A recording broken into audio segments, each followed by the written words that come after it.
e a gente poder partilhar um pouco dos nossos estudos, das nossas pesquisas. Então hoje a gente vai falar sobre ocultismo prático. Eu tenho certeza que alguns vão ser pegos de surpresa, acham que nós vamos falar sobre um assunto e é outro assunto, mas a gente vai começar. Então, ocultismo prático, ciência oculta, Raja Yoga.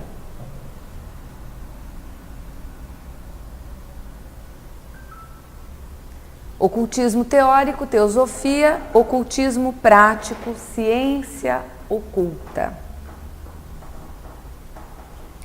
A ciência é o esforço para descobrir e aumentar o conhecimento humano. Em sentido amplo e diversificado, ciência do latim scientia, traduzido por conhecimento, refere-se a qualquer conhecimento ou prática sistemáticos.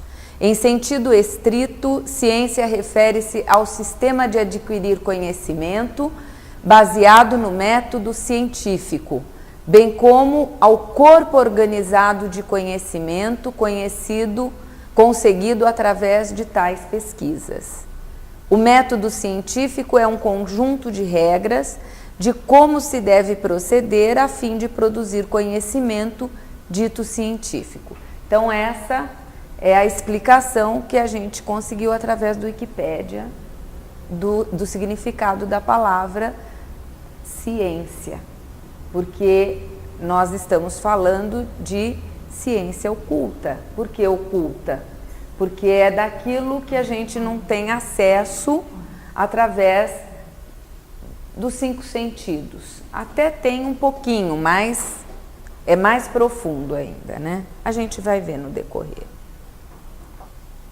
Há muitas pessoas que estão à procura de instruções práticas de ocultismo.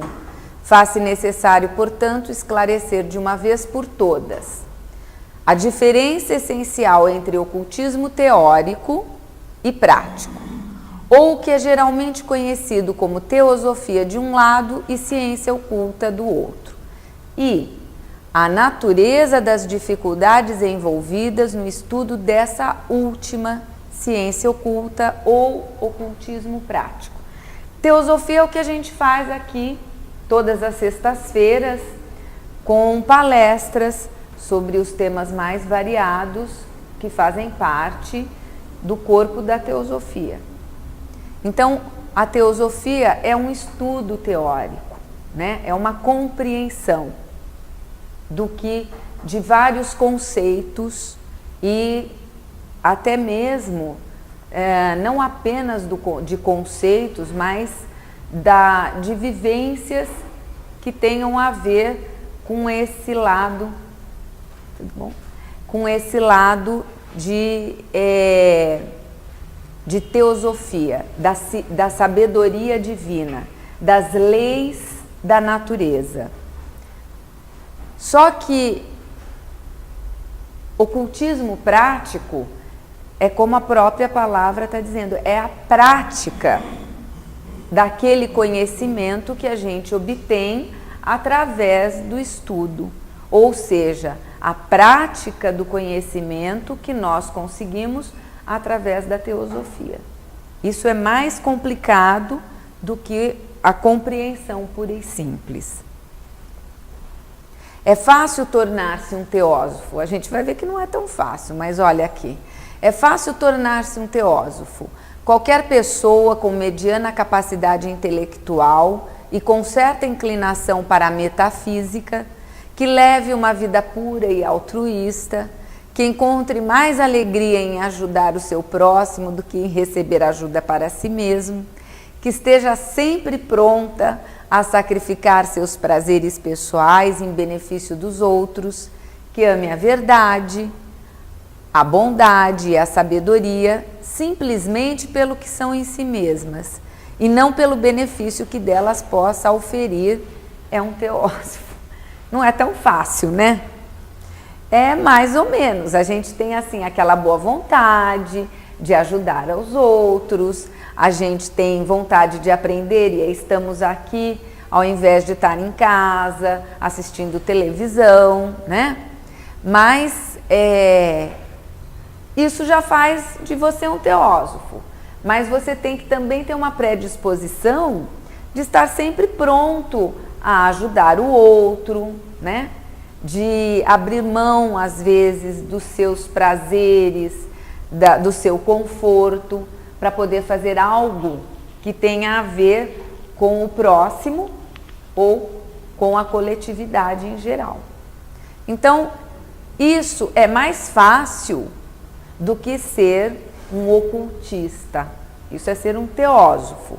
Tem a ver mais com um conhecimento, adquirir conhecimento e ter uma certa disponibilidade para com este conhecimento. Algo completamente diferente, porém, é trilhar o caminho que conduz ao conhecimento do que é bom fazer, assim como o reto discernimento entre o bem e o mal.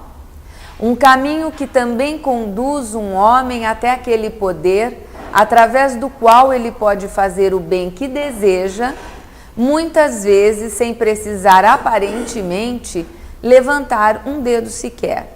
Além do mais, há um fato importante do qual o estudante deve inteirar-se, que vem a ser a enorme, quase ilimitada responsabilidade assumida pelo instrutor por causa do discípulo. Bom, então aqui a gente já encontrou uma outra coisa, que além de ter você uma vontade de aprender e precisar ter a disponibilidade de vivenciar aquilo que você aprendeu, tem um terceiro aspecto, precisa de um instrutor.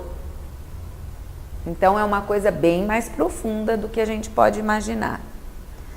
Do momento em que começam a realmente ensinar, a partir do momento em que conferem qualquer poder, quem confere? O instrutor. Seja psíquico, mental ou físico, aos seus discípulos, assumem para si próprios todos os pecados daquele discípulo, de acordo com a ciência oculta, sejam de omissão ou comissão, até o momento em que a iniciação torne o discípulo um mestre, por sua vez responsável por si. Então a gente está vendo que ocultismo prático, para que seja um ocultista, você precisa passar por um tipo de escola, não é? Na escola a gente tem um mestre e a gente é o aprendiz. O ocultismo prático é assim.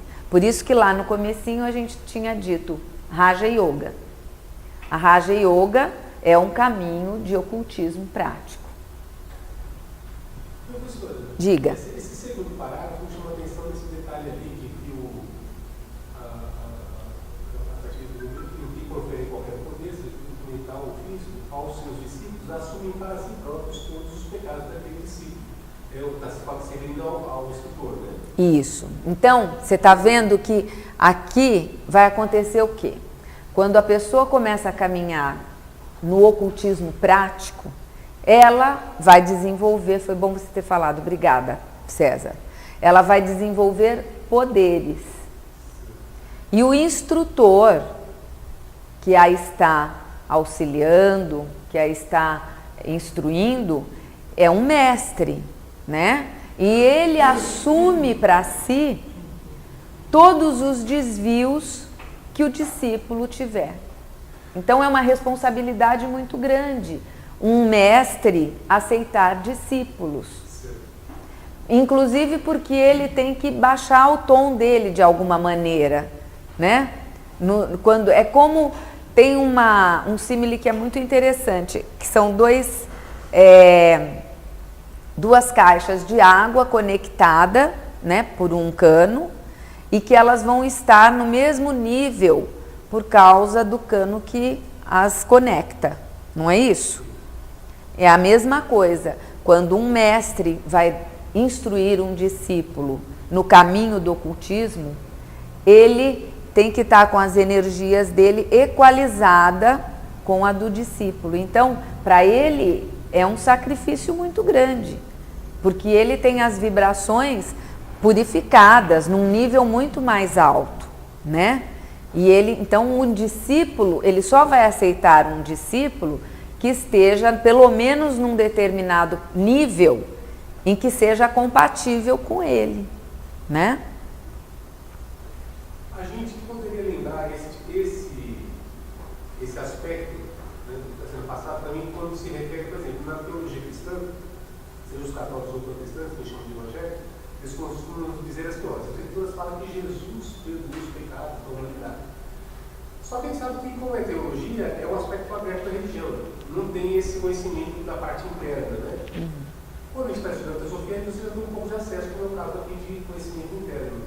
Isso que é falado entre os cristãos, que Jesus perdoou os pecados, né, da humanidade, talvez não seria esse aspecto, enquanto mestre, Jesus assume para si os pecados, nesse sentido, de todos os seus discípulos. Seria nesse sentido, de todos aqueles que são... Não, aquilo que é dito na teologia, né, na verdade é a substituição vicária, né, que eles acreditam que Jesus veio e com o sacrifício dele todo, ele assumiu os pecados e os pecados foram perdoados, né? Isso não é verdade. A lei do karma é uma lei. Então toda a atitude que você tiver, toda ação corresponde a uma ação igual em sentido contrário. Então, não seria aí a confusão, como você disse, perdeu a noção de karma, foi tirado do cristianismo, né, de karma e reencarnação, ficou um entendimento teológico muito primário. E aí, como as escrituras falam dessa questão de Jesus carregou sobre si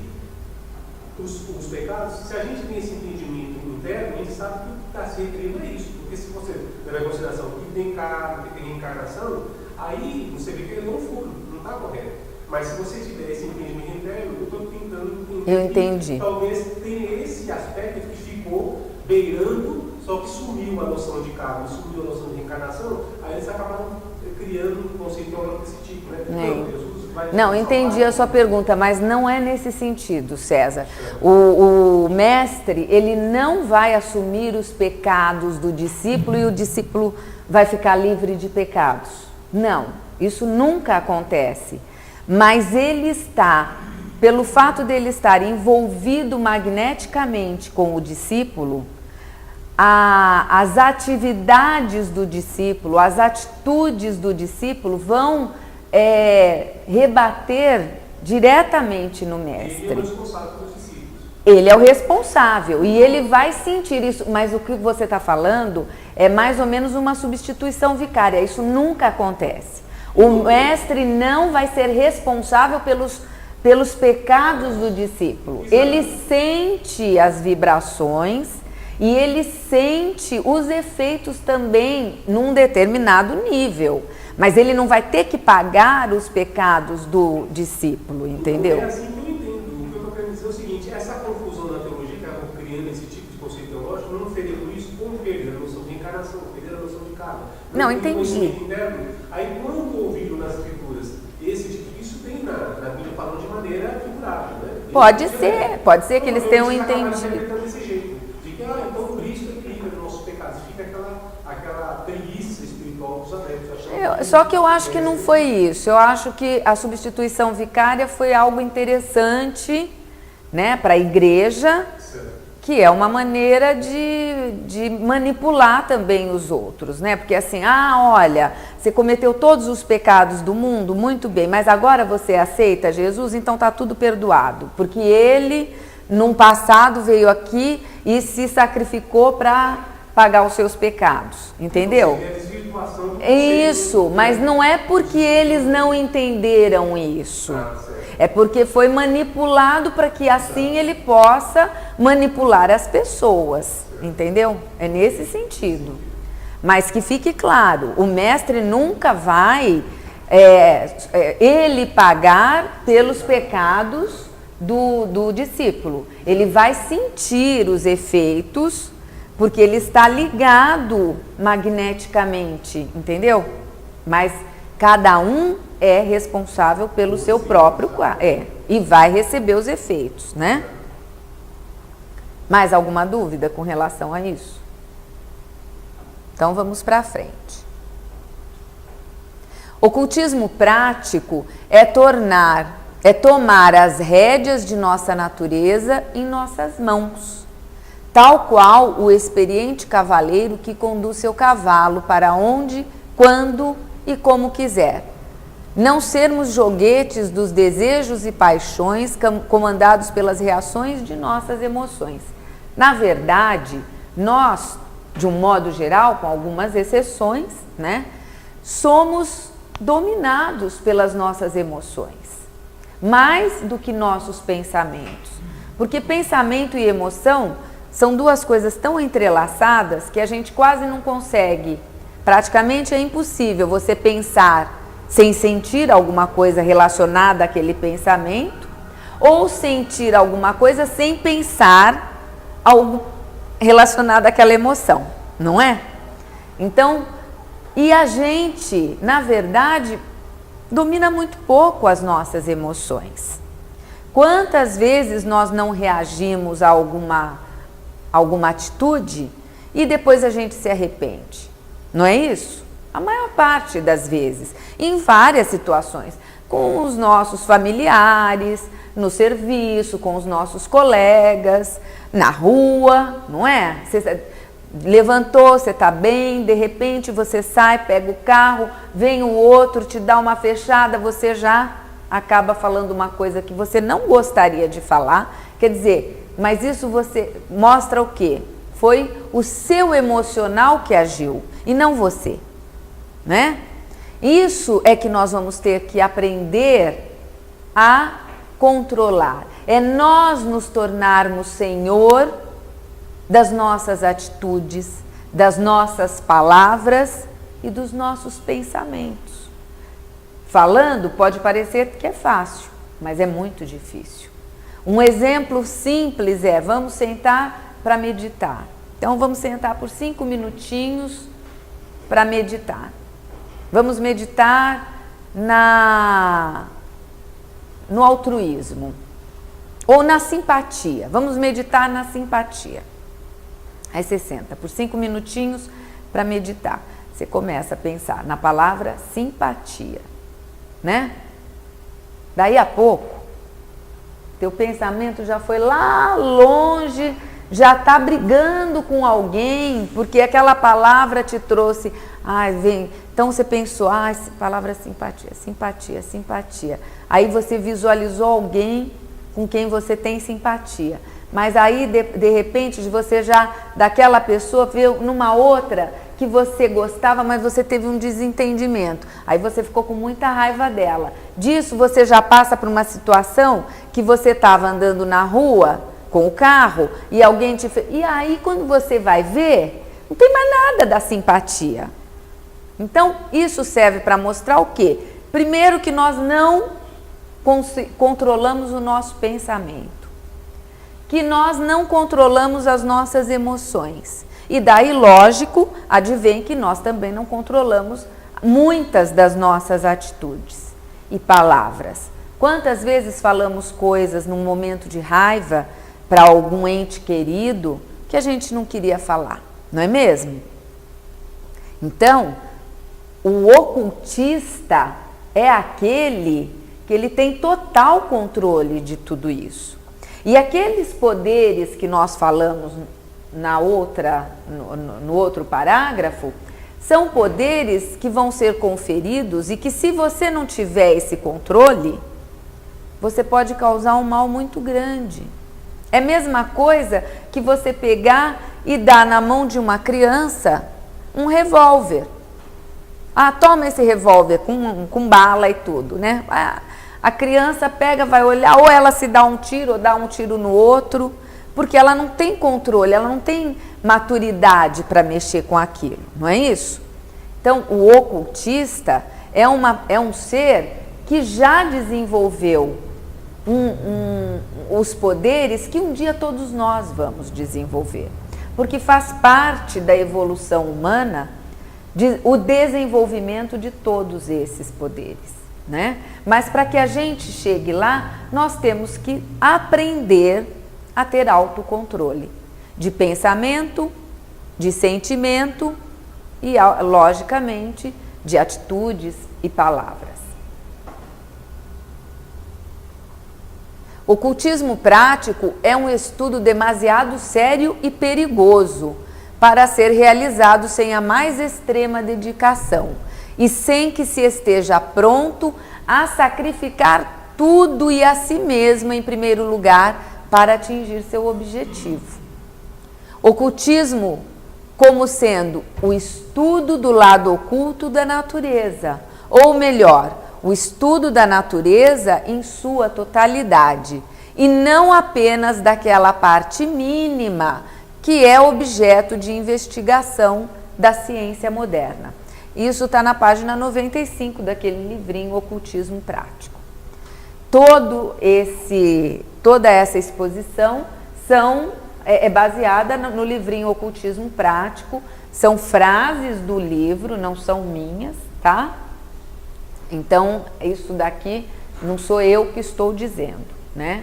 É tudo que contém o livro que foi escrito pela Helena Blavatsky.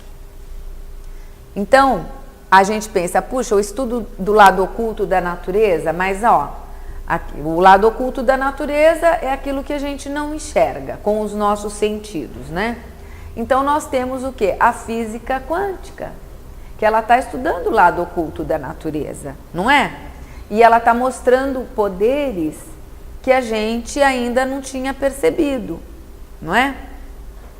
E ainda mais profundamente do que aqueles que já foram descobertos. Então, um exemplo, existem experimentos que mostram que as partículas subatômicas, elas agem ou como partículas, pedacinhos minúsculos de matéria, ou como ondas de energia.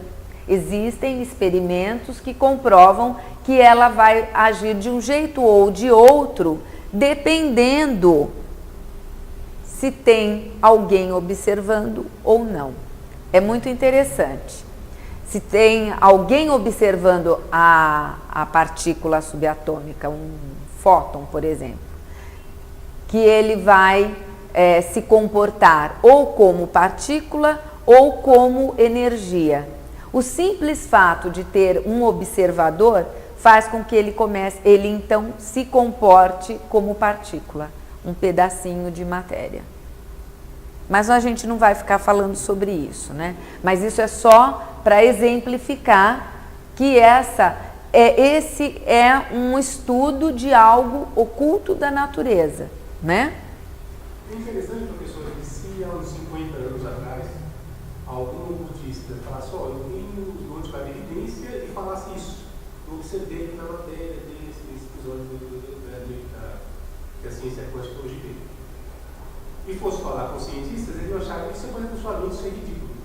Hoje, como é eles que estão fazendo com os próprios instrumentos deles, aí agora eles respeitam. É verdade, é isso. Porque chega a ser até infantil. Nossa, quer dizer que se você olhar ou observar, a partícula fica mais energia, por que é isso?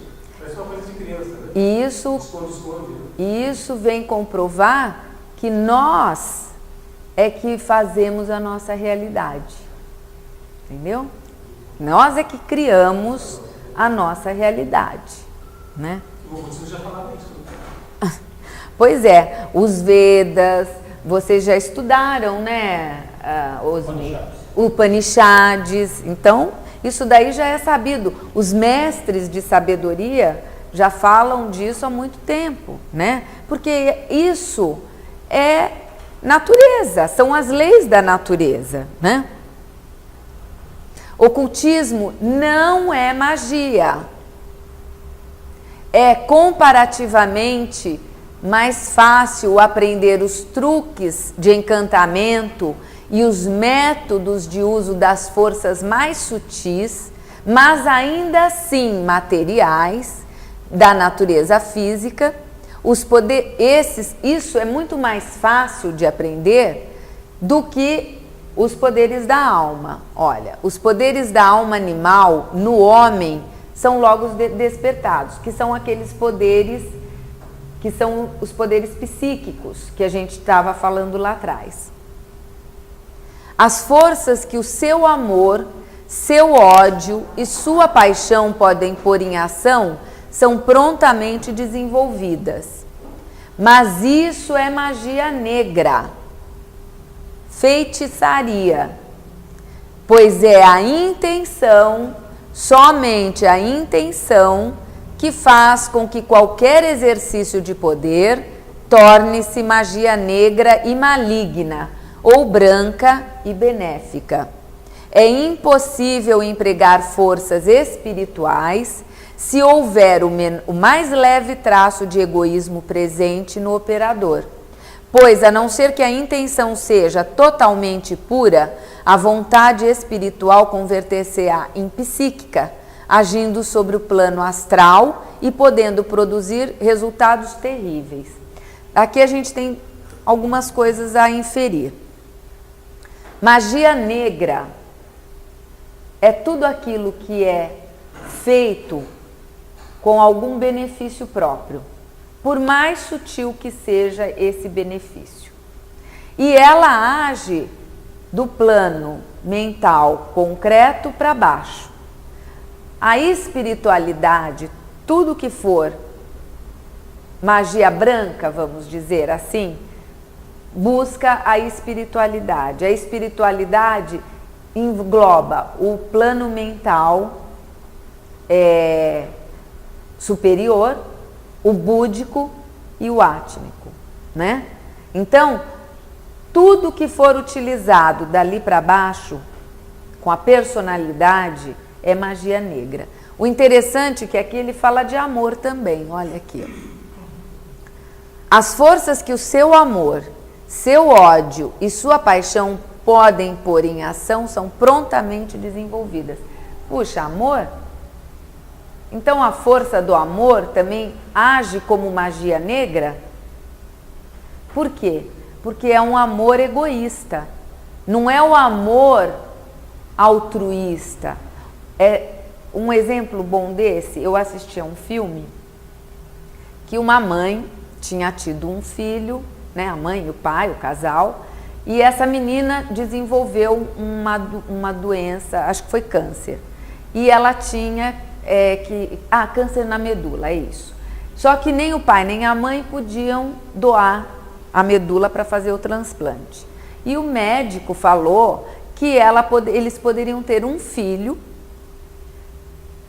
que ele conduziria isso de maneira que aquela criança que fosse nascer seria compatível com essa menina que já tinha, que estava com problema.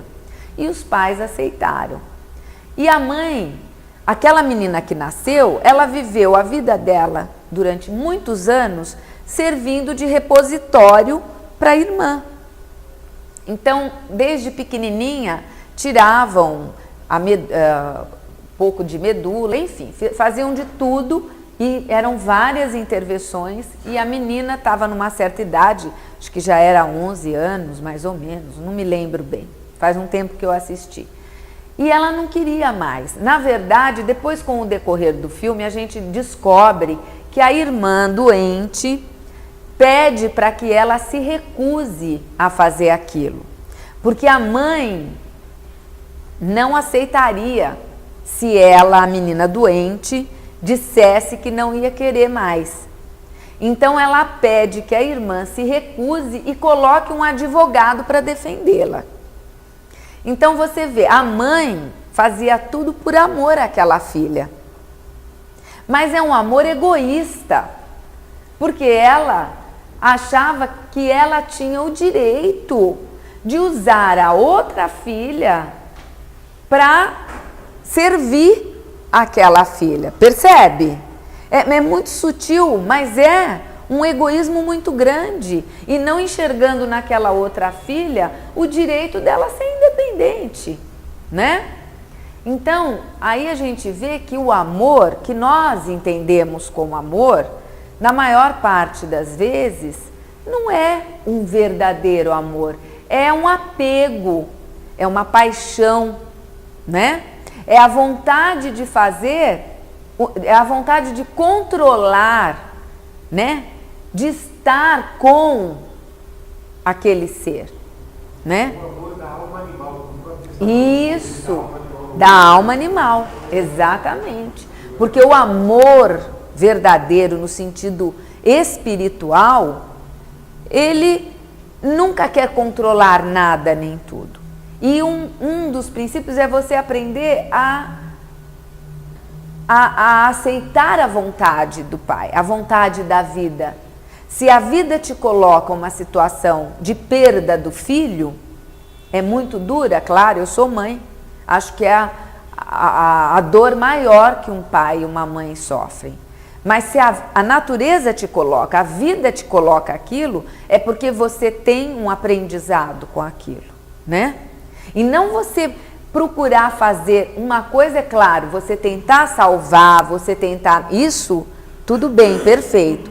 Mas você não aceitar nunca, que era o que aquela mãe não aceitava de jeito nenhum. Tanto que quando a menina pediu que um advogado fosse defendê-la, a mãe criou uma batalha imensa com ela, né? E no fim, acaba que ela ganha e a outra menina depois acaba realmente indo embora. Mas então eu acho que esse é um exemplo perfeito dessa questão do amor, que aqui deixa a gente meio que assim, né? Poxa, o amor também transforma, isso é magia negra, querer fazer a sua vontade prevalecer a vida, né? Então, tudo aquilo que tiver um resquício de personalidade é magia negra. Uma coisa muito simples, às vezes você está no carro, no metrô, andando na rua e começa a observar uma pessoa. E aquela pessoa não está nem perto de você, nem nada. E não tem, vocês já não passaram por uma situação dessa? E a pessoa de repente olha para você? Já passaram? Então, isso daí mostra a ligação que nós temos e a capacidade que nós temos de atuar no outro.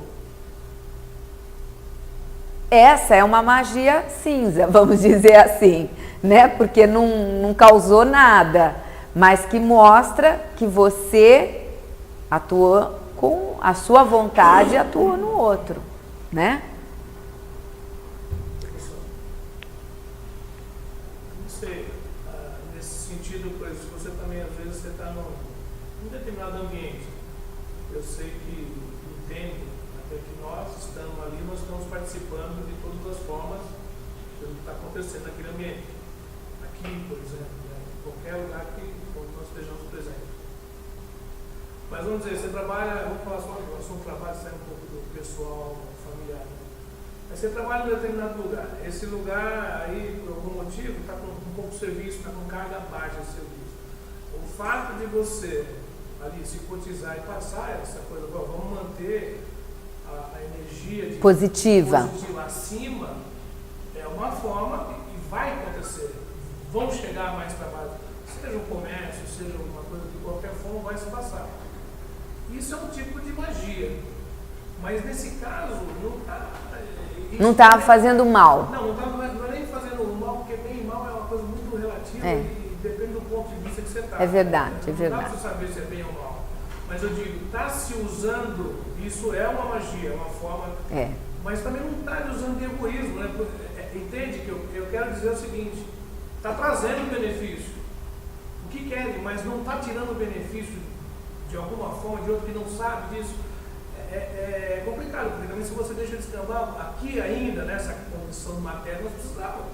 Não, claro. Então, mas a senhora sabe, você sabe que funciona. Claro. Se todos cotizarem assim, não, nós estamos agora, não, mas a coisa vai acontecer, vai melhorar e positivamente, começa a vir. Não tem, isso é inevitável até. Mas você está vendo que aí é uma coisa coletiva? Não, mas às vezes pode ser que uma pessoa só também que esteja dentro de Deus, uma pessoa que tenha mais esclarecimento, pode puxar, pode ter 5 ou 6 a capacidade de levantar o astral de todo mundo. Pode ser que puxe isso. Com certeza. Todo mundo. E vamos dizer, se é um lugar, um ambiente que é 5 ou 6, os beneficiários são 5 ou 6. Eu quero dizer então aí qual a diferença que vai se dar disso nessa coisa de taxar. Está sendo mal feito isso? Não, teoricamente não. Não, e nem deve, não é mal feito. Então, e não está também tirando, então, mas aí está, porque trazendo benefício, porque você diz tudo que foi em benefício próprio, mas é um benefício próprio no que sentido? É um benefício próprio, mas é um benefício para a coletividade, entendeu? Não é uma coisa que você está tirando do todo só para si. Mas Na verdade, eu sei o que você quer dizer. Não, se for um profissional liberal ele sozinho, é a mesma coisa, ele está trazendo só para ele. Mas no caso ele só mantém a sua... Não, mas aí não é uma coisa... Veja bem, o alto astral, o pensamento positivo, isso não é magia negra. Isso é pensamento positivo. Isso você está causando um benefício para o meio, inclusive. Por quê? Porque os nossos pensamentos, eles... que nem são nossos, na verdade, nós vivemos num mundo de pensamentos que nós vamos pegando aqueles pensamentos que estão passando. Raramente nós temos um pensamento. Nesse caso, então, nesse caso, o que fica claro é o seguinte: você está conseguindo trazer para aquele ambiente um nível mais elevado de pensamento. Isso é positivo para o todo, independente de você auferir algum ganho material com isso. Pode ser que nem vai, entendeu? Pode ser que não vai, mas que isso faz com que as pessoas fiquem mais leves, mais alegres, e isso é positivo para o todo. Porque você quer ver um exemplo que não vai acontecer? É, por exemplo, uma firma que esteja em decadência. E você está trabalhando lá com todo mundo. E aí você pensa, poxa, tá acabando. Não, gente, nós vamos conseguir, vamos ter pensamento positivo. Pode ser que a firma vai fechar as portas daí, sei lá, 4, 5 meses. Mas o ambiente ficou muito melhor, as pessoas ficaram mais alegres. Isso é importante. Com isso, você, na verdade, está melhorando o plano mental concreto e o astral do todo. Porque você está trazendo elementos que são elementos mais leves, que tornam aquele plano um pouco mais para cima, entendeu? Imagina assim um balde de água suja, que seria o ambiente baixo astral, tá? Aquele ambiente onde está todo mundo desanimado, aí é o balde de água suja. Você, com os pensamentos positivos, com o otimismo, é uma torneira de água limpa e que vai vertendo dentro daquele balde de água suja, tá? Conforme o tempo for passando, acaba substituindo aquela água suja pela água limpa.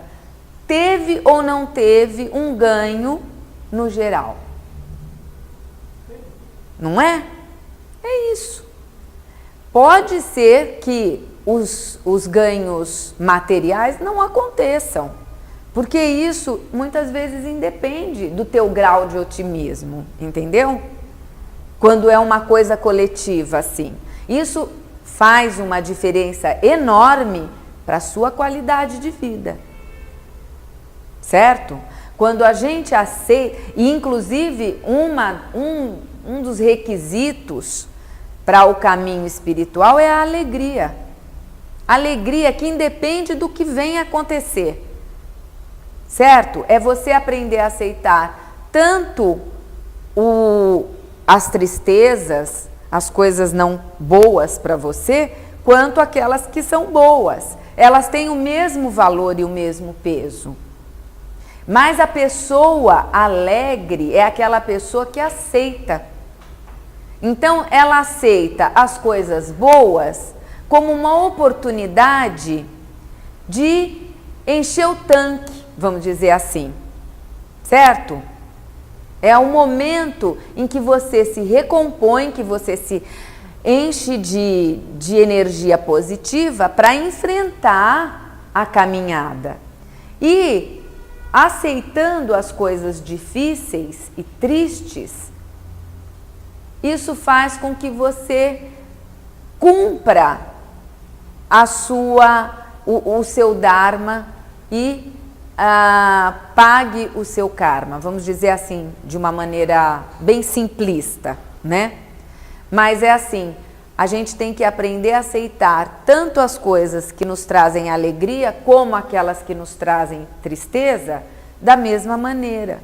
Então, isso que você está falando, o que importa é o bem que nos causa, sabe? A qualidade de vida que nós temos, que seja naquele dia. Naquele momento, no seu trabalho, você conseguiu elevar o nível de todo mundo. Todo mundo ficou mais leve e não pensou no futuro. Porque o nosso problema é que nós vivemos ou no passado ou no futuro. Raramente nós conseguimos estar no presente, né? Então é bem isso. Estou pensando, nossa, a empresa vai fechar as portas, nossa, como é que eu vou fazer? E não vive agora. E nesse momento, com o otimismo, você trouxe a energia para que todos vivessem naquele momento. Então você contribuiu de maneira positiva, entendeu? Foi magia branca. Esse contexto não foi egoísmo, né? Não, foi magia branca. Foi magia branca. Agora, já no exemplo do filme que a senhora deu, foi egoísmo porque a mãe só pensou na doente, não pensou na outra. Isso. Mas nós pensávamos, nas duas ela teria mais equilíbrio, aí sim, né?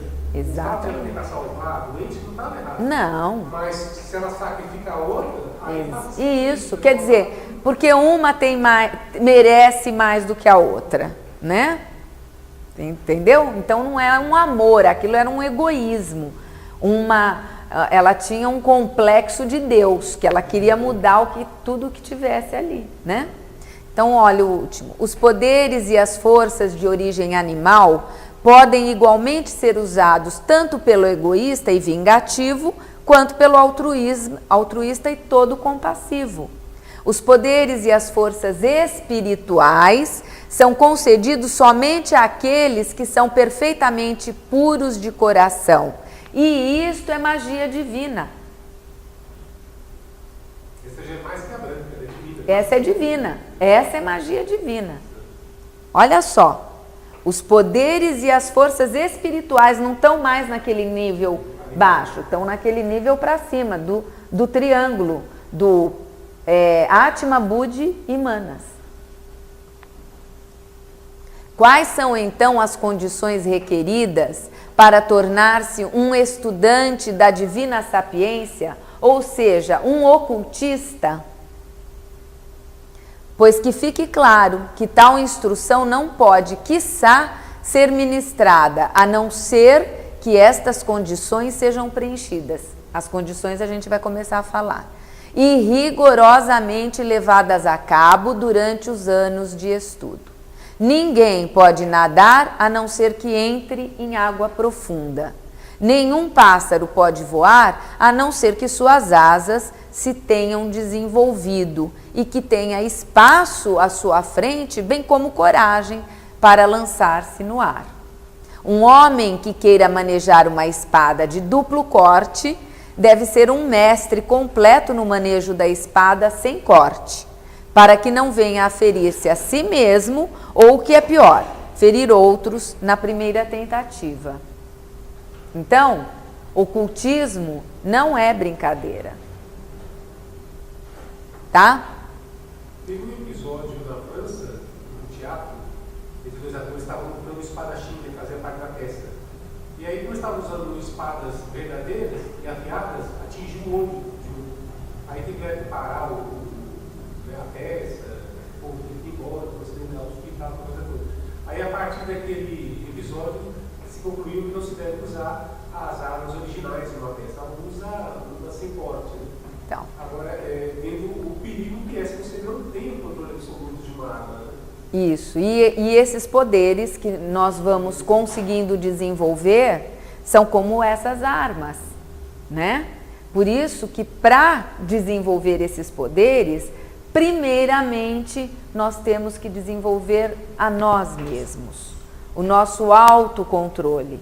Por isso que na sociedade teosófica não se fala em desenvolvimento de poder psíquico ou outra coisa nesse contexto, porque esse não é o objetivo.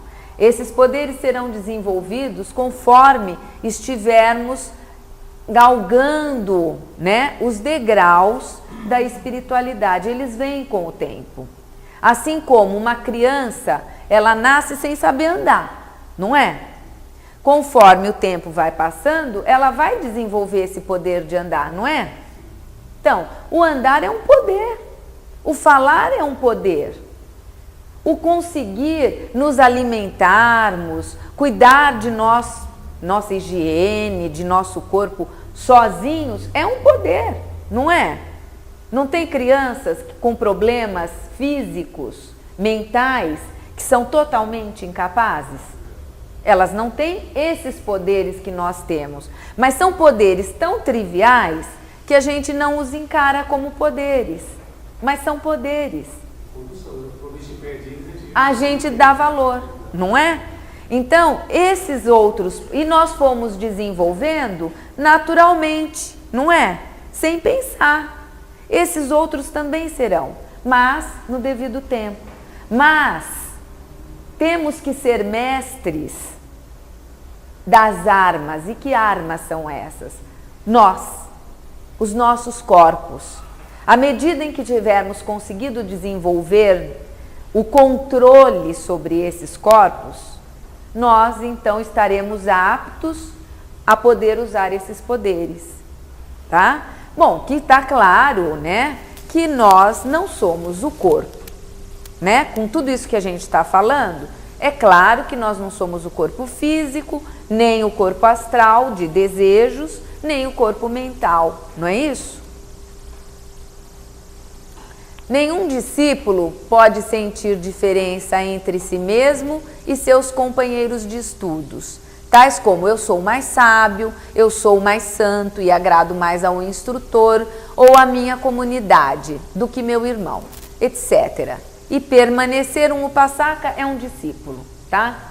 Então, normalmente, esses mestres tomam vários discípulos, né? Então, se a gente se remeter a um mosteiro budista, por exemplo, existem discípulos já em níveis avançados que têm um mestre instruindo, né?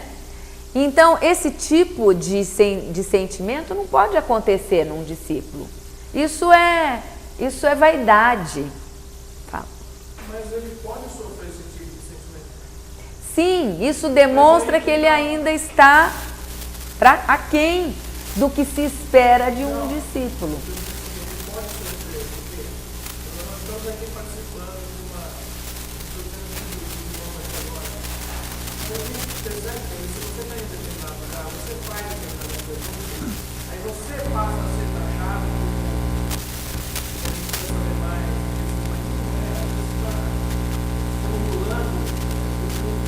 Entendi. Isso tem inclusive na escola.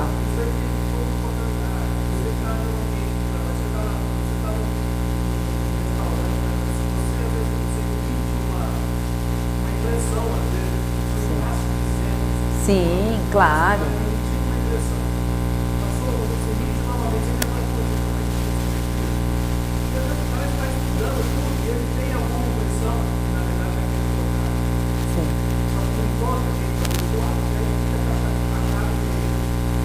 Então, mas isso daí...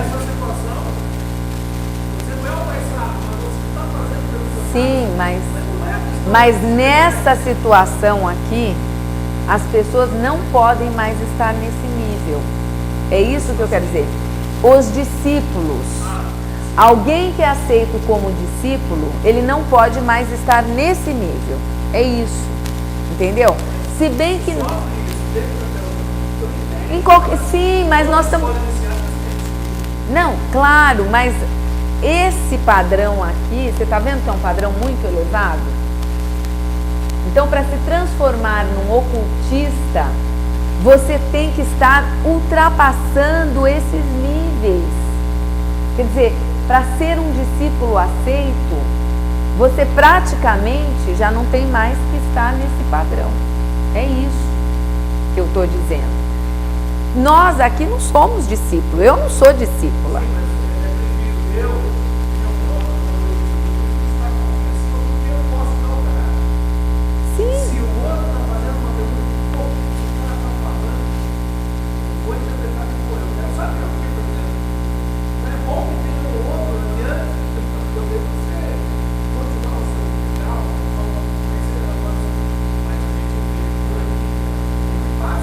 Claro, claro, passa, lógico.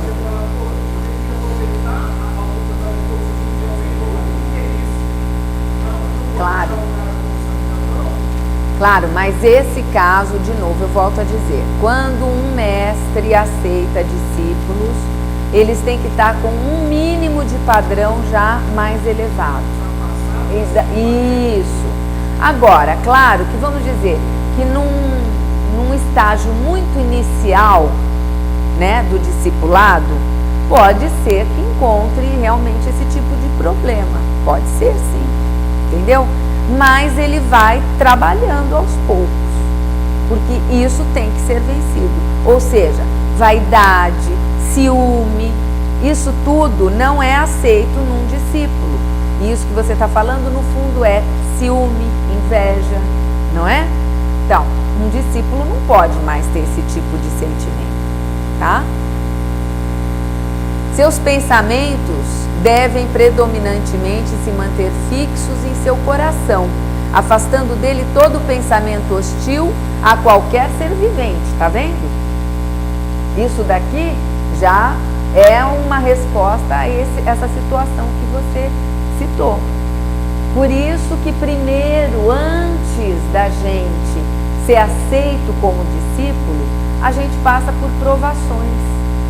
Provações que vão colocar à prova, é uma redundância, exatamente esses níveis nossos. Se nós estamos aceitando a vida como ela se apresenta, se nós não temos mais, se nós conseguimos nos livrar da vaidade, da inveja, do rancor, entendeu?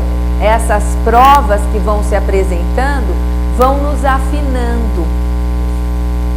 Isso, e aí aos poucos nós vamos galgando padrões que possa ser aceito como um discípulo. É nisso.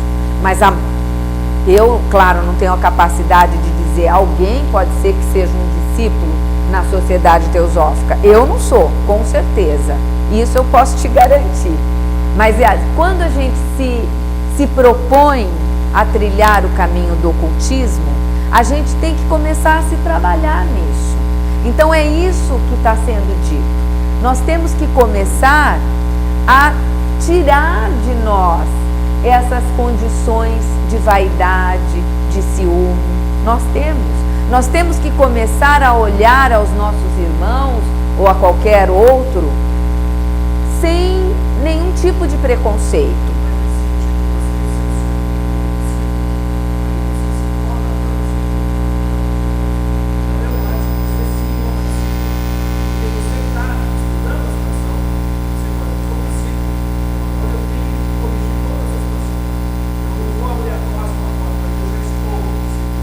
Mas eu não estou.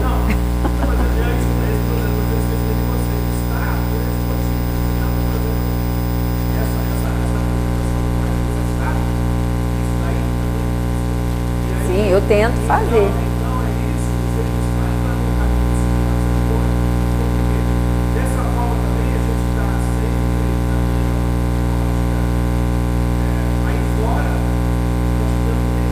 Claro, com certeza.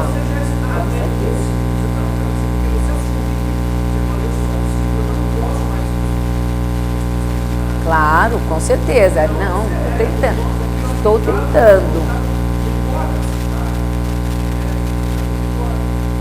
Estamos tentando. Isso aí, exatamente. Isso. Na vida comum. Isso. Com certeza. Claro, com certeza. Esse é o objetivo, exatamente. Isso mesmo. Então, olha, ele, o coração, porque antes tinha sido, seus pensamentos devem predominantemente se manter fixos em seu coração, afastando dele todo pensamento hostil a qualquer ser vivente. Ele, o coração, deve estar pleno do sentimento de unidade em relação a todos os outros seres, bem como a tudo na natureza. De outro modo, não pode haver sucesso. A mente deve permanecer impassível a tudo que não sejam as verdades universais da natureza, para que a doutrina do coração não se torne apenas a doutrina do olho, ritualismo exotérico vazio. Então, não adianta que nem, vou na missa todos os domingos, não adianta ir na missa todos os domingos, se você sai da missa, é um exemplo, né? Se você sai da missa e já lá fora vai pegar o carro, já reclama que o outro ultrapassou você, começa, sabe, repara na moça, olha a roupa que ela veio na missa, começa a fazer fofoca. Então, isso é ritualismo exotérico inútil, não leva a nada. É muito melhor você não ir à missa, né? E procurar ser uma pessoa honesta, uma pessoa sem preconceito, uma pessoa com a mente aberta, do que você ficar indo atrás de frequentar alguma igreja, seja ela qual for, mas você não agir, como você falou, no seu dia a dia com um propósito de unidade da vida. Isso não é tão fácil, porque, como eu falei, a gente ainda é dominado pelas nossas emoções o tempo inteiro. Então, ainda a gente vai cair muitas vezes, mas não tem importância. O que importa é, poxa vida, agora eu não consegui ficar calado. O outro passou, me deu uma fechada e eu xinguei, entendeu? Percebi, isso já é muita coisa. Na próxima vez eu vou tentar me manter calado. Ou então, estou no trabalho, o meu chefe me olhou de cara feia e me cobrou alguma coisa que eu já tinha feito. Mas eu fiz! E já fica com raiva, sabe? Olha quantas situações que a gente passa diariamente aonde a gente não está exercitando isso. É natural, eu passo por isso. Claro, todos nós. Mas nós não temos que ficar com sentimento de culpa. Poxa, nossa, eu não consigo mesmo. Não, errei de novo, mas eu vou melhorar. Eu quero melhorar. A minha próxima atitude. Então isso a gente precisa ter antes de qualquer coisa o quê? Autopercepção. Precisamos nos focalizar em nós mesmos. Então temos que estar presentes no aqui e agora. Não ficar pensando no futuro e nem no passado. O que passou, passou. Não tem mais jeito. Ontem eu briguei, xinguei, nossa, aprontei. Isso foi ontem. Acabou. Agora, eu tenho que pensar agora. Amanhã eu vou fazer? Não sei, amanhã eu posso estar morta, né? Eu tenho que correr atrás disso daqui, porque se eu não tiver amanhã, a gente não sabe o que vai acontecer da gente daqui 5 minutos. Isso não quer dizer que, então não vou mais estudar, não vou mais trabalhar, não é isso, né? Mas o Osmir já deu um curso do poder do agora. É procurar manter a nossa mente agora, no aqui, né? Então, o que eu fiz agora? Puxa, falei aquilo que não queria falar. Percebi. Na próxima vez, eu já estou me percebendo, entendeu? Eu estou acostumando a manter o foco em mim e a estar aqui. Então, puxa, o César falou uma coisa que me deixou irritada. Ao invés de eu estou percebendo que eu estou irritada, então o que eu faço? Fico quieta, mordo a língua. A vontade de falar é muito grande, mas eu estou conseguindo. Ou então eu já falei menos do que eu falaria, sabe? Isso é ótimo. É assim que a gente vai aprendendo, é assim que a gente vai se lapidando, né? É um momento após o outro. Tem aquelas pessoas que são rápidas na resposta, né? Eu nunca fui dessas. A minha resposta sempre vinha, tinha até um quadro humorístico que era assim: o respostão só vem depois. Tinha um quadro muito antigo que era bem assim. O meu caso era assim, sempre foi esse. Eu nunca tive resposta para dar na hora, sabe? Ótimo, porque é muito mais difícil você aprender a segurar a boca. Mas eu sou explosiva. Então, eu estou tentando, aos poucos eu estou chegando lá. Sou bem menos agora, mas não consegui ainda ser aquela candura, sabe? Um dia eu vou conseguir. Mas então é isso. A gente não pode ter sentimento de culpa porque, de novo eu fiz isso. Não. Todo momento é uma oportunidade de mudança. Isso é o que importa. Certo?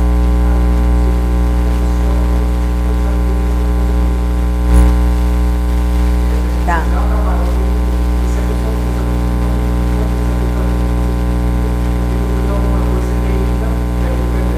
É só...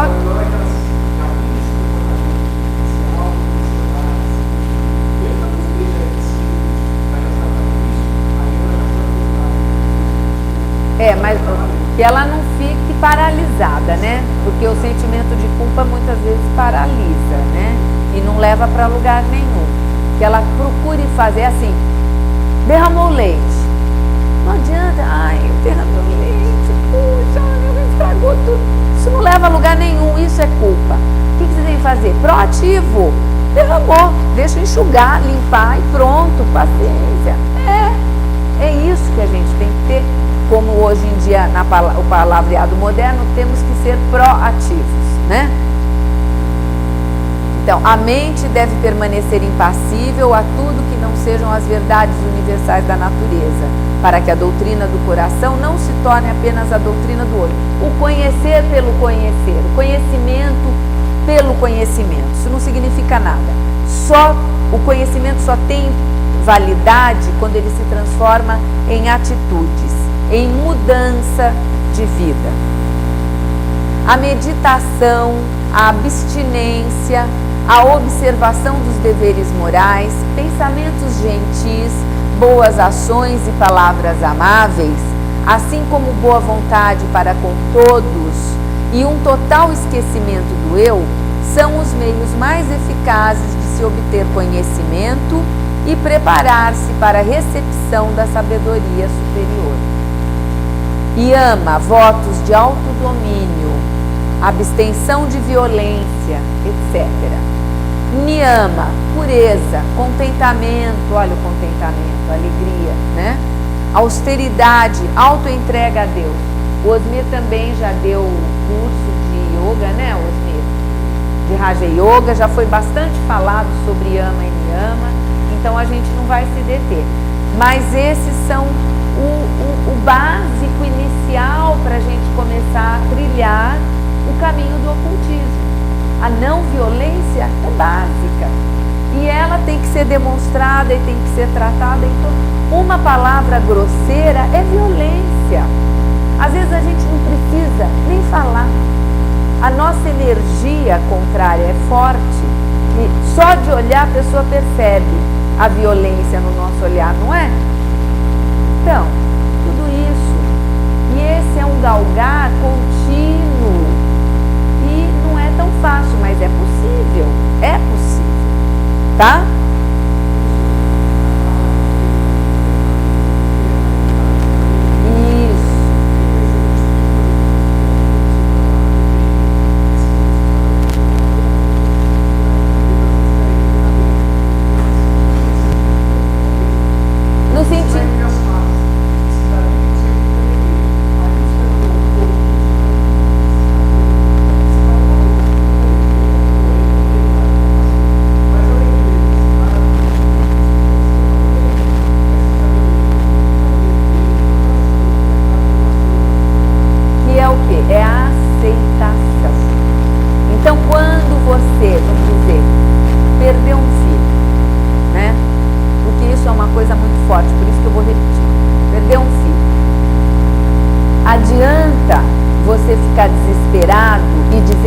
aceita que aquele filho tenha morrido? Ele vai voltar?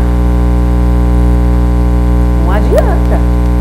Morreu, morreu, não é? Não é isso?